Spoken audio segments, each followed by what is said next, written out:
All right, today we are diving deep into the epic, centuries-spanning story of New Mexico. And this isn't just the history of a state. It's really the story of a crossroads, a place where ancient peoples, massive European empires, and a young American nation all collided, creating a cultural landscape that is truly unlike anywhere else in the world. So here's our roadmap for this journey.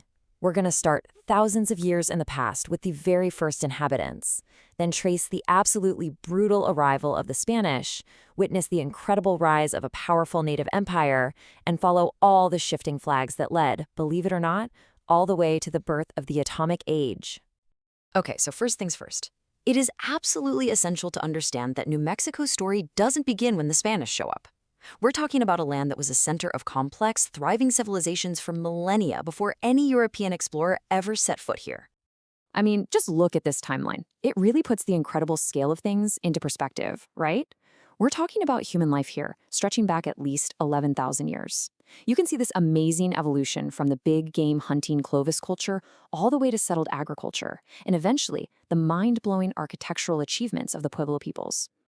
And this table really breaks down just how sophisticated these societies were. You had the Magalan, who completely mastered farming and pottery, and then the ancestral Pueblans, the Anasazi, who built these massive, multi-story cities in places like Chaco Canyon. I mean, some of these buildings weren't surpassed in size in North America until the 1800s. Then, arriving a bit later, you have the Athabascan-speaking peoples, the ancestors of the Navajo and Apache, who brought a more nomadic hunting lifestyle into the mix. So you have this rich, ancient, and established world. And then in the 16th century, it was completely shattered. The arrival of the Spanish wasn't a discovery, it was an invasion. And it marked a violent, transformative turning point for every single person living there. So in 1598, this guy, Juan de Oñate, leads hundreds of Spanish settlers and soldiers north from Mexico. And let's be clear, he wasn't there to trade. He was there to conquer. They immediately put in place the encomienda system, which was basically a system of forced labor and tribute. It completely upended the Pueblo way of life, and, as you can imagine, led to immediate and brutal conflict. Yeah, this quote is just chilling, and it perfectly illustrates the sheer brutality of the conquest. After a revolt at Acoma Pueblo, Oñate ordered this horrific punishment to make an example out of them. It was an act of pure terror that set the tone for the next 80 years of Spanish rule and created this deep, simmering resentment that was just waiting to boil over.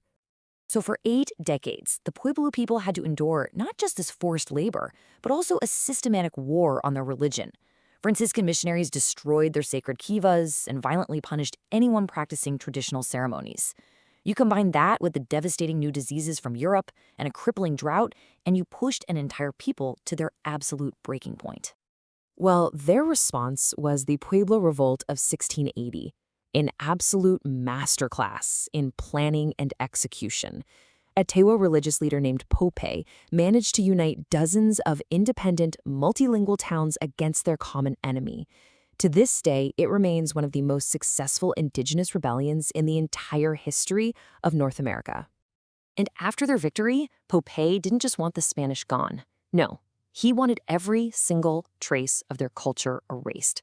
He ordered a complete and total purification.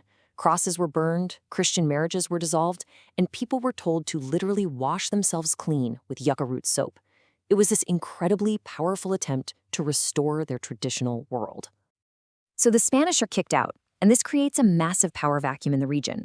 And while the Pueblos had reclaimed their homeland, a new and absolutely formidable force was rising on the plains to the east, a group that would come to dominate the entire Southwest, the Comanche. You see, the Comanche were more than just raiders. They were straight-up empire builders. By completely mastering the horse, which had been reintroduced by the Spanish, they created what's known as Comancheria. Now, this wasn't an empire of forts and towns like the Europeans. It was a fluid, powerful network that controlled trade routes, people, and resources through incredible mobility and military might, basically dictating the terms of life for everyone in the region. All right, now we hit the 19th century, and everything just gets thrown into a whirlwind of change. The grip of old empires loosened, new ones tightened, and the flag flying over Santa Fe actually changed 3 times in just 25 years. It was a time of incredible instability. I mean, just try to put yourself in their shoes for a second. In 1821, after centuries under the Spanish crown, you're suddenly part of Mexico. This opens up the famous Santa Fe Trail, connecting you economically to the United States for the first time. Then, the brand new Republic of Texas tries to claim your land. And finally, in 1846, the U.S. Army just marches in, and the flag changes yet again. So when General Kearny rolls into Santa Fe, the Mexican governor actually flees without a fight. And Kearny makes this big promise, assuring the people of New Mexico that their lives, their religion, and especially their property would be protected under U.S. rule. The initial takeover was totally bloodless. But yeah, those promises soured pretty quickly. The feeling of being a conquered people occupied by a foreign army just festered. Just a few months after Kearny's peaceful entry, a violent rebellion, known as the Toss Revolt, erupted. The newly appointed American governor was killed. The U.S. Army brutally crushed the revolt, but it showed just how much resentment was simmering right below the surface. So in 1850, New Mexico officially becomes a U.S. territory. But its path to actually becoming a state, well, that turned out to be one of the longest, most contentious, and most violent in all of American history. It was defined by legal battles, massive land grabs, and just outright conflict. Here's the thing. The treaty that ended the war with Mexico was supposed to protect the property of former Mexican citizens. But then you had this powerful cabal of Anglo newcomers, known as the Santa Fe Ring. These were lawyers and politicians who used their expert knowledge of the complex American legal system to challenge the old Spanish and Mexican land grants.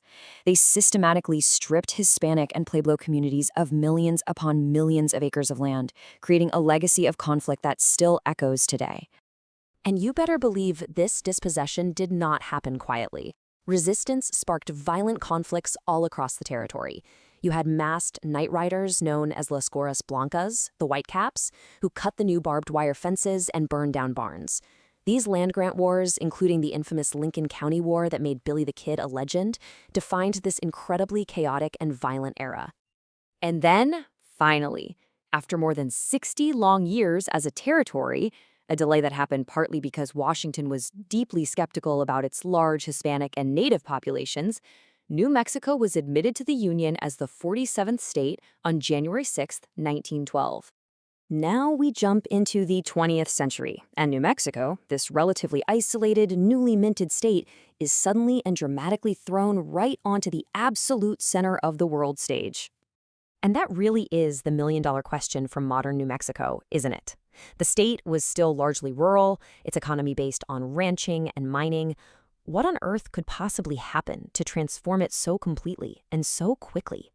The answer, in 2 words, Los Alamos. It was the Manhattan Project. During World War II, the U.S. government was desperate for a remote, secret location to build the atomic bomb. They chose a secluded mesa in the mountains of northern New Mexico, built the town of Los Alamos from scratch, and brought in the world's most brilliant scientists. And on this date, the entire world changed. Forever. At the Trinity site, deep in the New Mexico desert, the first atomic bomb was detonated. That single explosion didn't just usher in the atomic age, it also cemented New Mexico's new, modern identity as a global center for science, technology, and military research. Hey, if you found this journey through New Mexico's incredible history as fascinating as I did, definitely check out our playlist for more explainers on U.S. state histories. And of course, make sure you subscribe to Notebook Summaries so you don't miss what we break down next.